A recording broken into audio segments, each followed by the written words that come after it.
Well, hello, and welcome back to Anthony Parcel's YouTube channel. I'm indeed Anthony Parcel, and what we are going to talk about today is our favorite subject of enlightenment again. So, when you talk about awareness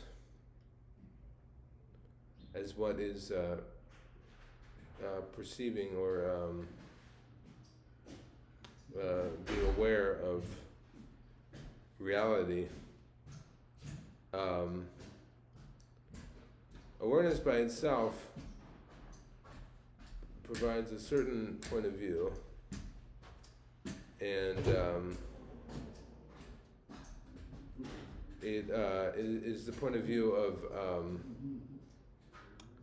of reality being either an illusion or a dream or something like that. Because with enlightenment, you see that that there's nothing really substantial to anything. That even one way I like to describe it is reality is like a flickering flame that isn't really a flame, because all of its appearance, from that point of view, from the point of view of enlightenment, is just it has no substance to it whatsoever. It's just an appearance, and it's the same everywhere. And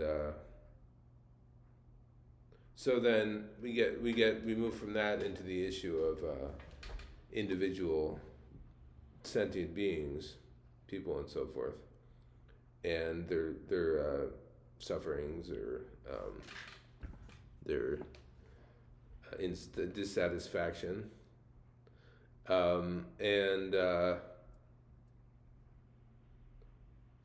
so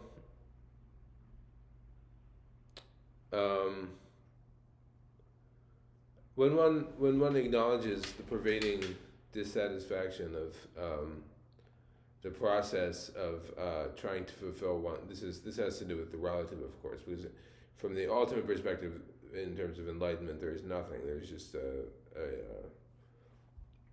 appearance for whatever reason.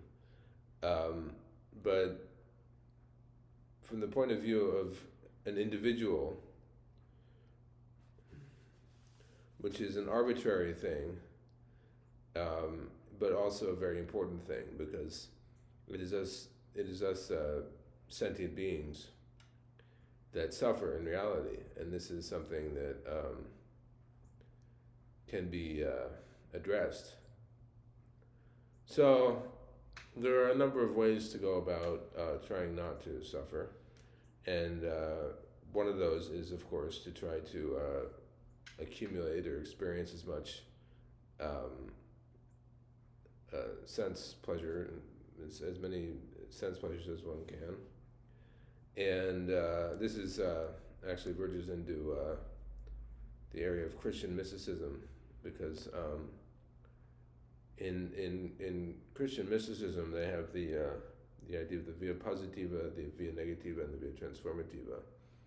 And in the via positiva, one is enjoying sense pleasures and allowing oneself to do so until that time comes when you realize that sense pleasures aren't going to fulfill all of your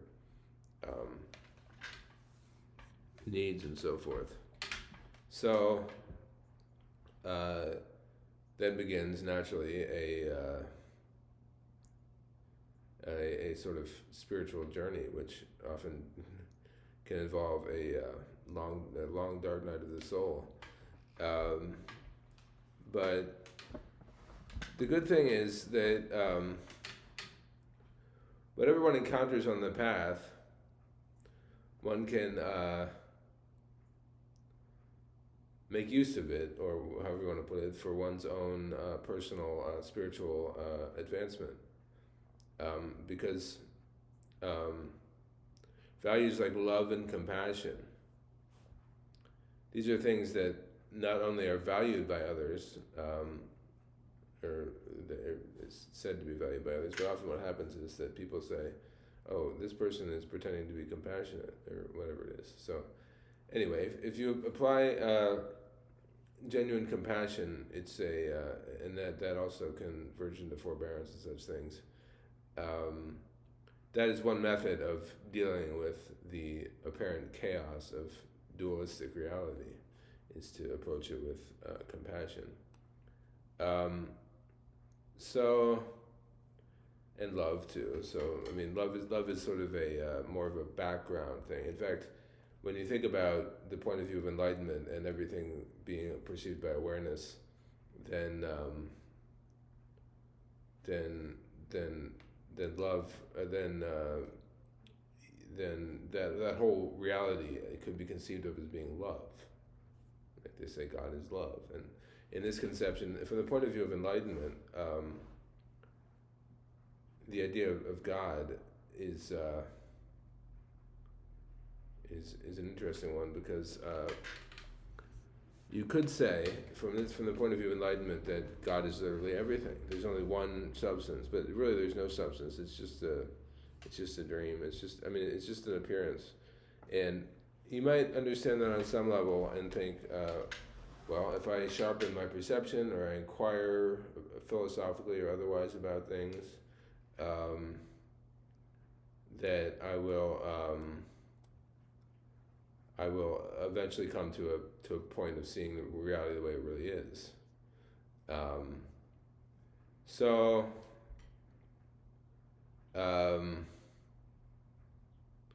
This process of coming to see reality as it really is can take years. It can, according to, in some traditions, it takes lifetimes.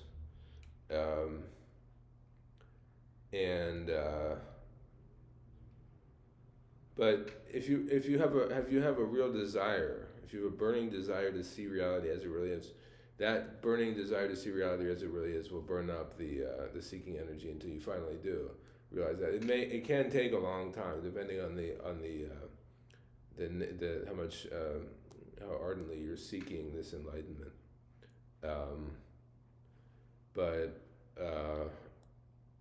In many ways it is like living in two different worlds, because in the first one you think that everything is substantial and solid and has a particular purpose to it, and in the second one you see that everything is just an illusion. There's literally no substance to anything.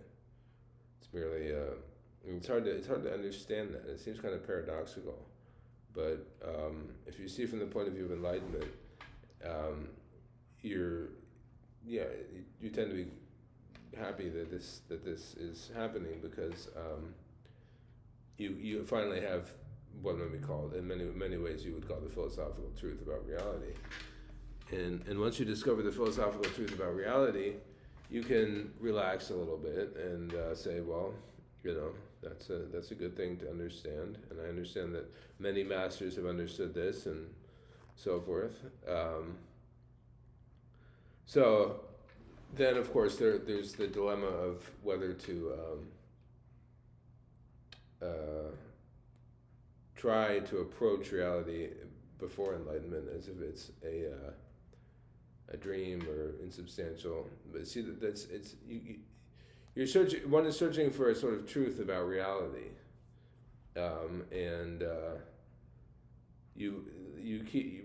what keeps happening is that you might discover something that seems true or attractive as an idea or whatever, and then when you finally do attain enlightenment, you're like, oh, okay, now I get it. That's why they're talking about that. You can't really perceive it that way without this, illumination, enlightenment, epiphany, realization, whatever it is.